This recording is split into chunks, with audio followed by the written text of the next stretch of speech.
So welcome everybody to this second in our second series of the CPD workshop series based around the 100 ideas for active learning. So it's, as I say, it's based on the 100 ideas for active learning, the whole CPD workshop series. I'm hoping one of my learned colleagues will put the link to the book in the chat if you don't already know about the book.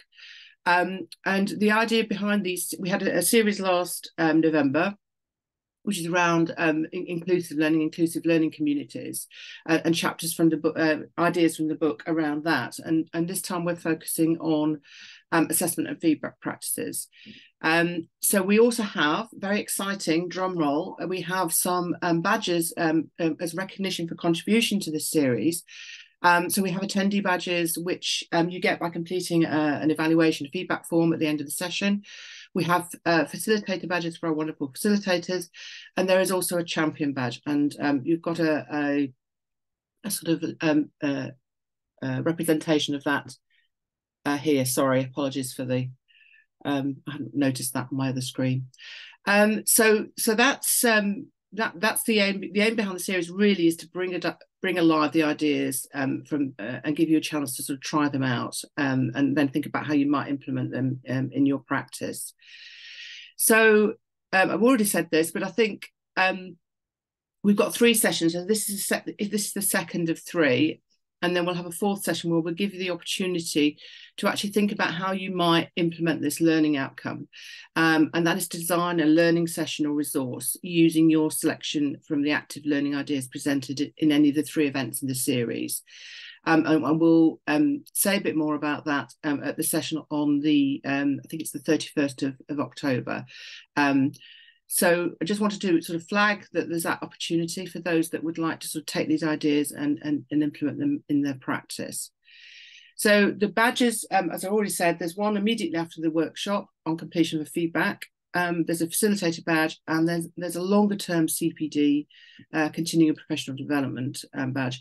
And our idea and our thinking behind this is that we want to give people recognition for the work they're doing in active learning, and you may use this towards a sort of fellowship recognition within the advanced HE scheme, but also ideally in the long term we'd like to see an active learning fellowship scheme as well, but that's perhaps a longer term piece.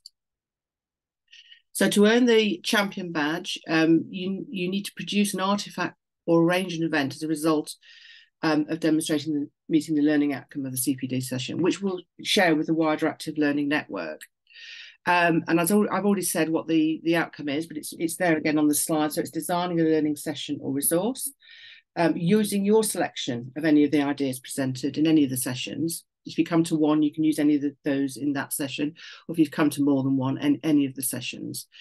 And that artifact might be, but it's not limited to, it might be a blog post, it might be a reflection, it could be a podcast episode, a short video. It might be running a workshop, and you may, for your institution, you may invite people from the ALN in, or you might run a workshop for the ALN. So there's lots of ideas about how you might do this, and we'll talk about a bit more about this on the 31st of October at the final session. So without further ado, our today's facilitators are Aimee, Merrydew and Matt East. Unfortunately, Matt can't be with us, but Aimee's kindly agreed to share their idea. Isobel Gowers and also Patricia Perlman-Dee, and she's coming at 11 AM because unfortunately she's teaching 10 till 11, so she's going to join us at 11. So they're going to talk about their ideas and give us sort of an opportunity to engage with those ideas. It's about a 5-minute presentation from them, and then 15 minutes for having a go and applying it in a practice and discussing the idea. So enjoy the session. Don't forget to complete the evaluation form, and we'll give the link out at the end.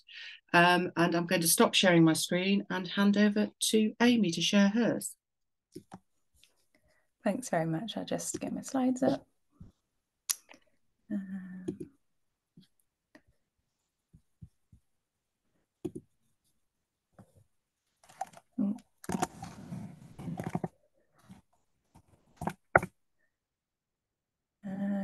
Zoom isn't letting me sharing for some reason.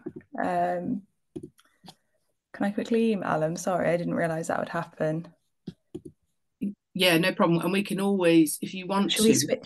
Should we we'll switch the switch order, order and maybe? let Sorry Isobel go about that. first. And Yeah, then while you sort that out, it takes a bit of pressure off then, doesn't it? yeah. I'll send it over to I've you. just made you co-host, Aimee, in case that makes a difference. You should have been able to share, but Yeah. Maybe I'll just send him to you because I don't. Or is that showing for everyone now? Doesn't seem to be showing yet. No, I'll email him over. I don't want to take up the time. Sorry about that. don't worry, we're not short on time, so Okay. don't panic. No, I'm fine. I just don't want to take up people's time. Okay, so you're going to send those to can you send them direct to me then, and I'll bring them up. So so Isobel, would you mind going first? Okay, let's.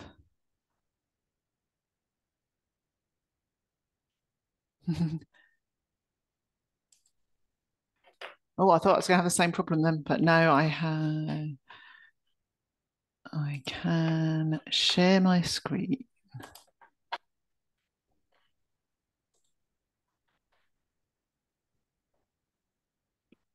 Oh, I hate Zoom. There we go. We can see you fine now, Isobel. Yes, I just can't see what I'm doing now, and I just don't like it. This is where yeah, it might take me a minute or two just to get my orientation, because I'm afraid to say I am a Teams person. Okay, so I'm going to talk to you today about using presentations to a non-expert audience to assess students. So one of the things that I really believe in is that we need to make sure our assessment methods marry up to active learning. And I'll talk you through how I did this, but the key to it was that the students were doing work towards this throughout the module. So it wasn't just assessing at the end. So and this is the first time I've used Menti to present as well. So I'm experimenting today. So why is this active learning? Well, to start off with, it's authentic. So for quite a lot of our students, they are going to have to present technical information to a lay audience. So whether that be and I'll mention it later. The two examples where I've used this with veterinary physiotherapists and equine behaviour students, but this would equally work well if you think about architects or lots of I can't think of any other straight off the top of my head, but I'm going to ask you to think of some later. So I'll just warn you that now. It tends to be authentic. We'd have to do this in our working life. So this is preparing students for their graduate jobs. It could be very formative, and how I set it up, there's a formative activity that links directly to the summative activity. And again, because of the way I do it, it tends to be collaborative. So in actual fact, the final student presentations were done on their own, but as you'll see, the formative work was done in groups.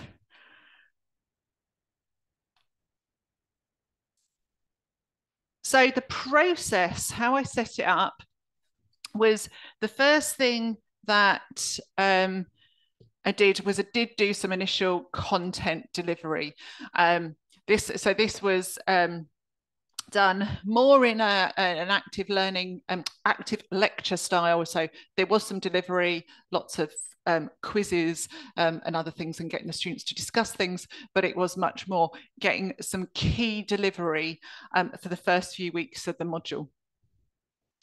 After that, much more of the time was spent doing workshops, getting the students to explore, and they had to produce videos for a lay audience on one of the topics that we were exploring in the module.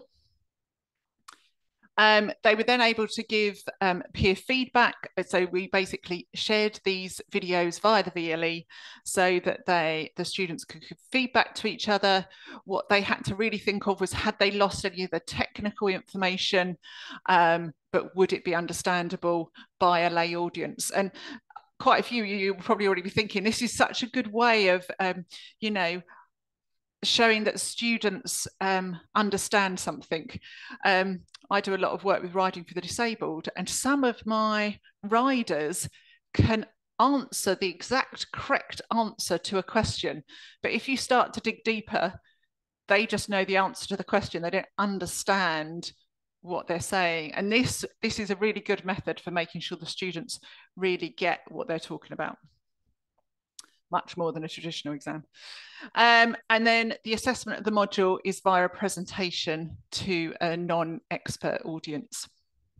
So that's how the module worked.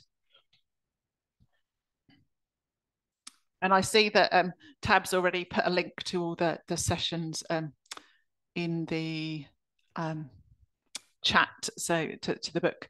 So as I said, I've used it in 2 different modules. One was a veterinary physiotherapy module where the students were talking about clinical conditions. So they had to take information from academic papers, from veterinary textbooks, and be able to explain that to a non-expert audience. And the reason that it works for both these examples is because these people are having to work with horse owners. So the horse owners don't understand all the technical information, but quite often as a professional, they're going to have to be the people between the two. And I'm probably running out of time. So my next question to you, for any of you who've got a device handy, is to jump on menti.com and use the code 2314. And what I should have done, oh, actually I can copy. I can see somebody's already there. Let me, oh, why can't I? What I should have done was get the Isobel, put the QR code up. I think I've got the link, so I'll put it in. I'm just multitasking. Oh, Aimee. No, I've put the link because the link will be to my whole presentation.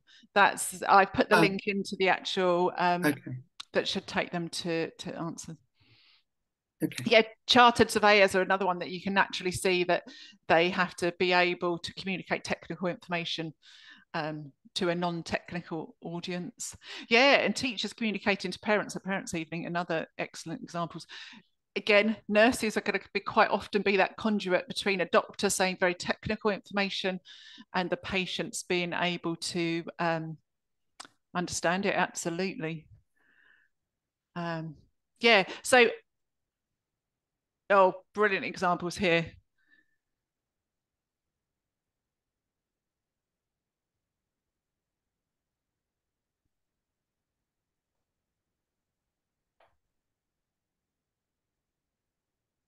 Yeah, so we can see pretty much how this would work in any subject area. Yeah, as Chris Little's put in the chat, you know, and one of the things that I've always found frustrating is quite often, especially in the science subjects, people will say, oh, we have to deliver.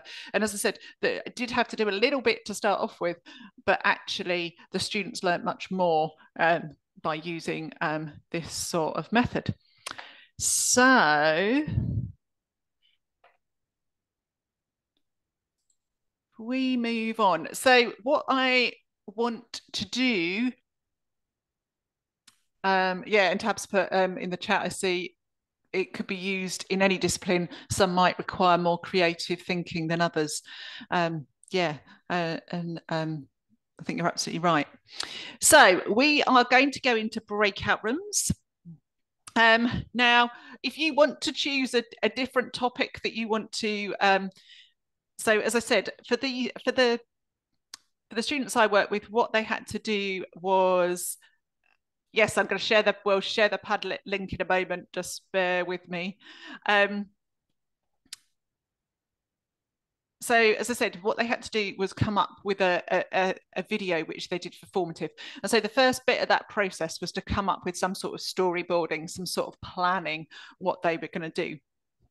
So what I would like you to do is to go into the breakout rooms. You can use the time to discuss this more broadly if that is what suits your group. But the activity I would love you to do is to have a think about how you would explain active learning, which is quite a complex subject without necessarily, you know, we might all have our own definitions of it, to a non-expert audience.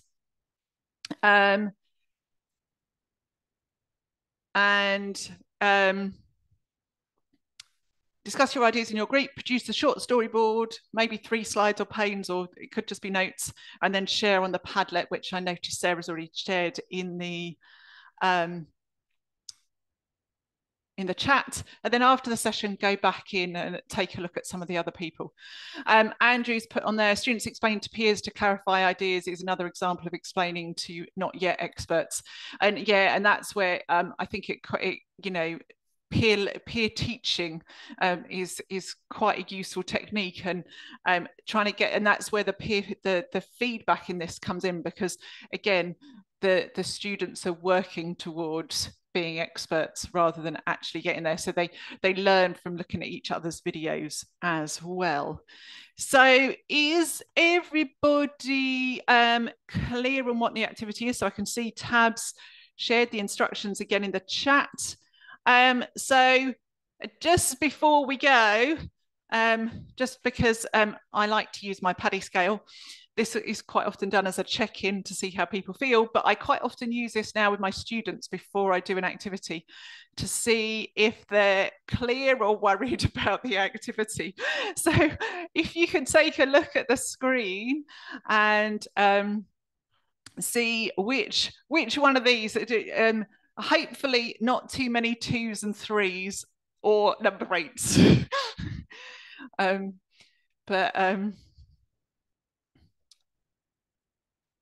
Oh, there's a couple of 2s. Depends how, this is where it gets interesting. It depends how you interpret some of these. So hopefully some of the 6s I can see coming up are thinking about, let's go, where can we take this? Where we're off to explore. So are we ready to go into our breakout rooms? So can you just tell me when I'm closing the breakout room so we can tell everybody that before we go in? Yeah, I think we need to close them at 10:28, yeah? Right, thank you. Okay. I'm just going to create the rooms then.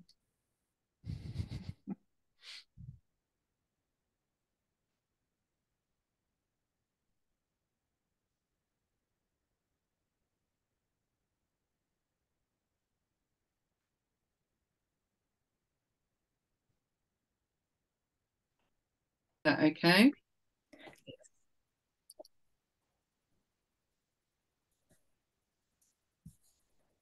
So just to check, shall I say when to click through, or have I got permission to do that?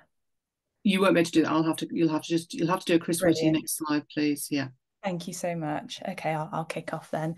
So hello, I'm Aimee Merrydew. I'm a learning developer at Keele University, and today I'll be presenting an idea that Matt East from Pelego and I shared as part of the 100 Ideas for Active Learning book, and it's all about active assessment literacy.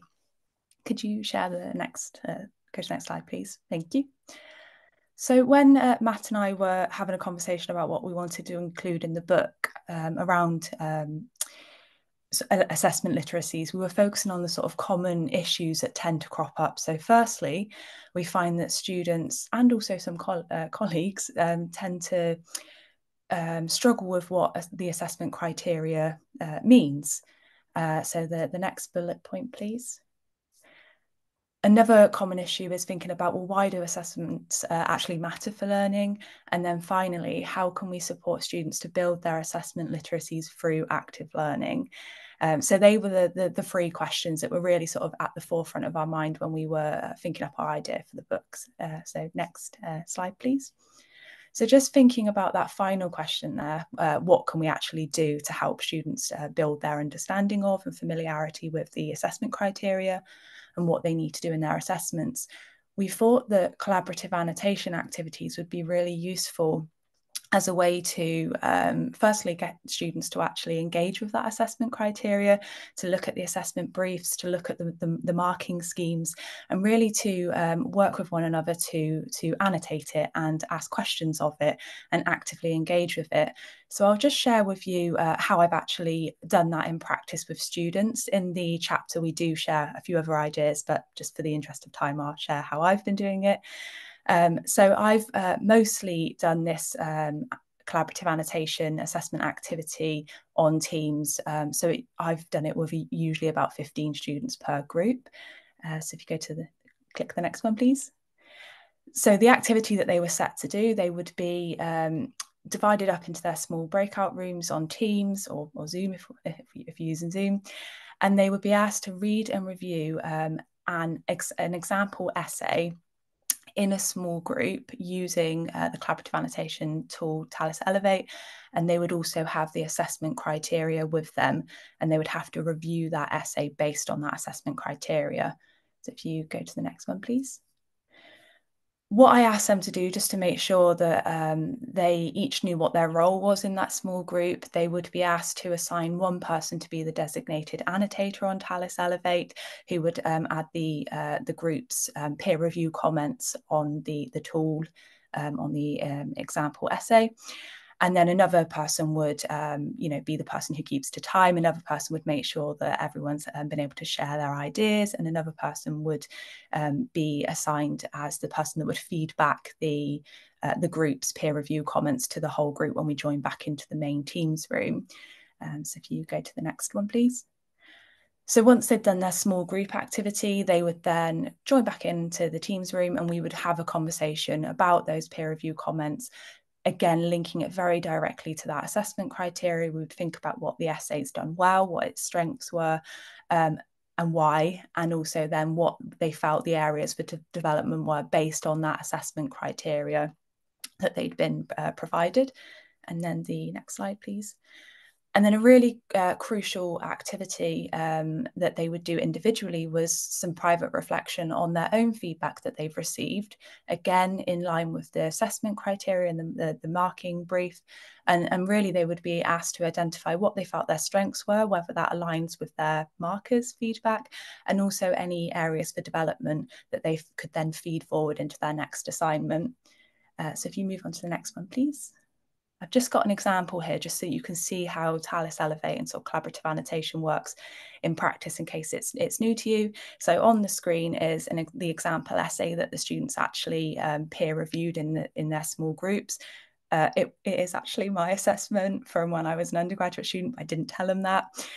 So on the right-hand side of the screen, there's this sort of their comments down the side. So I've circled at the top the class comments, so that's what everyone can see.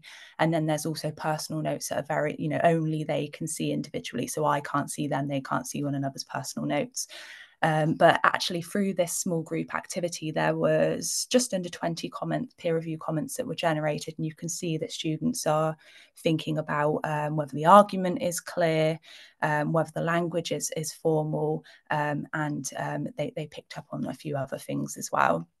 So if you just go to the next slide, I'll just quickly wrap up with a few ways that I thought this collaborative annotation activity helped to build students' assessment literacies. So the first one, I guess the main thing I noticed is that it increased students' familiarity with the assessment criteria, but it also boosted their confidence to ask questions if they were ever unsure about what something means in the marking criteria in the assessment brief. And then the second one, please. So they learned the importance of writing for a reader by stepping into the marker's shoes. So often what they were picking up was that the topic sentences maybe weren't as clear as they could be, or there wasn't clear signposting throughout the essay. So, I noticed an increase in these signpost sentences and topic sentences in their assessment. And then just finishing up with the final 2 points before we move on to the activity. So it made feedback more dialogic and encouraged that critical discussion on the source as well. So I know often we're stretched for time within teaching, timetable teaching. So actually this activity was a way to discuss the key text for the week whilst also building up their assessment literacies. And then finally, they were able to apply their learning from this collaborative annotation activity in order to reflect on their own assessments and feedback for their upcoming assignments. So that's my quick whistle-stop tour of the activity that Matt and I came up with for thinking about building assessment literacies. What I would really love to do now is open up the floor and have some small group discussions about how you might use collaborative annotation in your own context with students to build their assessment literacies, and what you might think the benefits would be for their learning, but then also some of the challenges that we might encounter through these types of activities and tools, particularly in terms of building assessment literacies, and how might you overcome those challenges. So I do have these questions on a Padlet, which I can pop into. Oh, Sarah's kindly put it in the chat for you. So what I've put on the Padlets, I've actually put some timings. So if you just want to briefly introduce yourselves, if you're in a new breakout room group with one another, and then I would say spend about 3 minutes individually reflecting on how you could use collaborative annotation for these assessment activities. And then spend about 5 minutes as a group just sharing your ideas, and then we can join back together in the main Zoom room. Are there any questions? Is there anything that you would like me to clarify?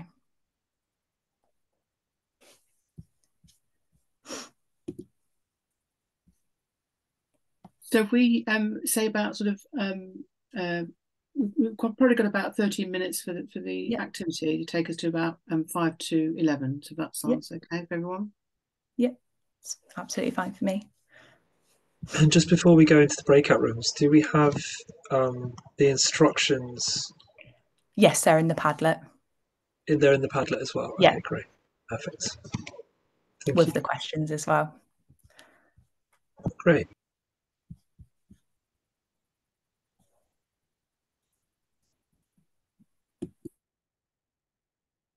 And can everybody see my screen?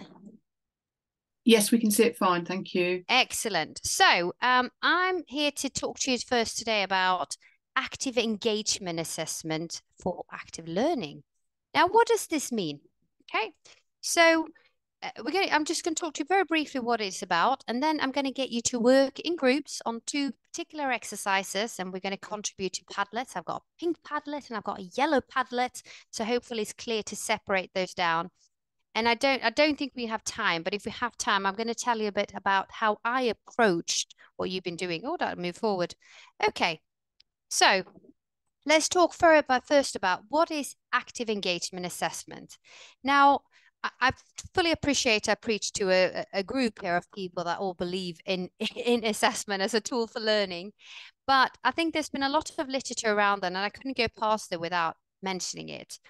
And in terms of assessment as learning, it's about supporting students, to think about thinking.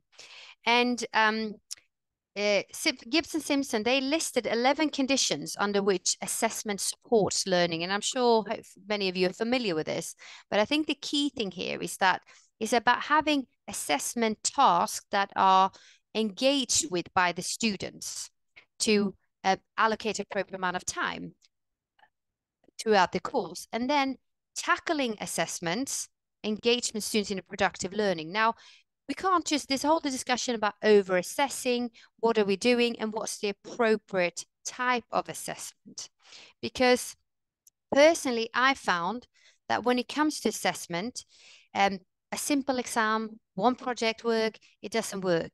And what I teach on many of my courses, what I use on many of my courses are active engagement assessments, which is basically, we'll see if I can get, oh, that's disappeared. There we go. Active engagement assessment, very simple, smaller, ongoing, summative assessments of different form and structure, okay? So by students engaging in ongoing assessment, that will help their learning massively throughout the way. And they have obviously all these benefits from around that. So having set the scene that active engagement assessment is about smaller ongoing summative assessment of different forms of structure, how can we now apply this? Okay. Right. Bloom's, taxonomy, different ways of setting up our intended learning outcomes. Yeah. I think we're all familiar with this. So again, I'm not going to go on this, but obviously the higher up we come, the more deeper of learning we can get. What I'm sharing with you now is a set of intended learning outcomes that I've used for one of my finance courses. Okay, I appreciate not everyone comes from a finance background, but basically what I'm showing here is that I've used different level of Bloom's taxonomy in stating my intended learning outcomes, and they are of different nature. Okay, so here is to evaluate analytical tools and methods used by a successful investor. Identify participants are quite a bit lower, okay? Demonstrate and evaluate selecting investments, and then value the importance of collaboration, okay? And how to apply this. Demonstrate professional relationship and communication skills, and then create a trading portfolio. So I appreciate some of these are quite specific to finance, but I'd like you to think about is, as you can see, some of them are on the lower scale and some of the higher scale of Bloom's taxonomy. And given what these are, I'd like us to undertake our first exercise together. Assuming we're not going to have a big group project, assuming we're not going to have one big final exam, how could you, in the light of active engagement assessment, assess these intended learning outcomes? Okay, that's the exercise. So I think you can stop the recording now if you want, or we can go on, it's up to you. What I've done is I have 2 Padlets, and I'd like you to go out in breakout rooms, and the instruction